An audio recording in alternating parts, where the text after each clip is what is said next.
I want you to understand that every area is a spiritual area, because kingdom service is spiritual. And I tell you why. 3 reasons. Number 1, you serve God primarily with your spirit, because that's where grace comes from. That's where the Holy Ghost dwells. So even if it channels through your energy, through your mind, through your soul, you need to understand that first of all, it's spiritual.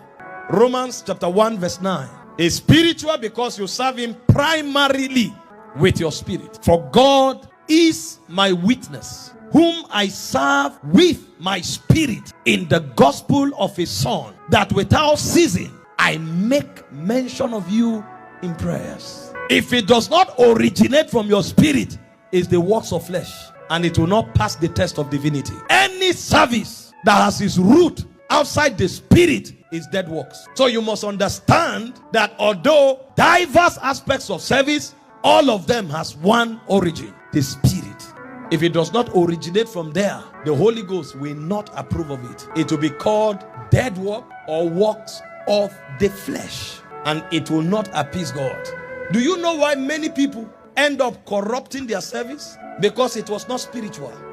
If it is spiritual, the promptings, the abilities will all flow from there. And so even when you feel tired, you feel discouraged, you will notice that everlasting fountains that never run dry will keep bubbling. And as you yield, strength will come from beyond you, because it's spiritual. So it's spiritual because it originates from your spirit that is joined to the Holy Ghost, because the Holy Ghost is the actual source. But because your spirit is one with the spirit, it flows from there. 1 Corinthians chapter 6 verse 17, it says, he that is joined to the Lord is one spirit with him. So you are a compound spirit. The spirit of God and your spirit mingled as a compound spirit, becoming the source of every dimension of service. Number 2 is spiritual because it is sponsored by the grace of God. The abilities to serve are the graces that we receive from the Lord. 1 Corinthians 15 verse 10, Paul was speaking about his labors, and he said, but by the grace of God I am what I am. He said, and his grace which was bestowed upon me was not in vain.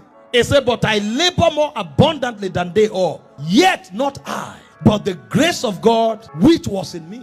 2 things I will say here is, number 1, if you are not serving in the kingdom, you have received grace in vain. So there are many grace-filled Christians that have received grace in vain. That's what Paul said. So the purpose of grace after salvation is to teach you how to walk in holiness. And after walking in holiness is to teach you how to serve in the kingdom.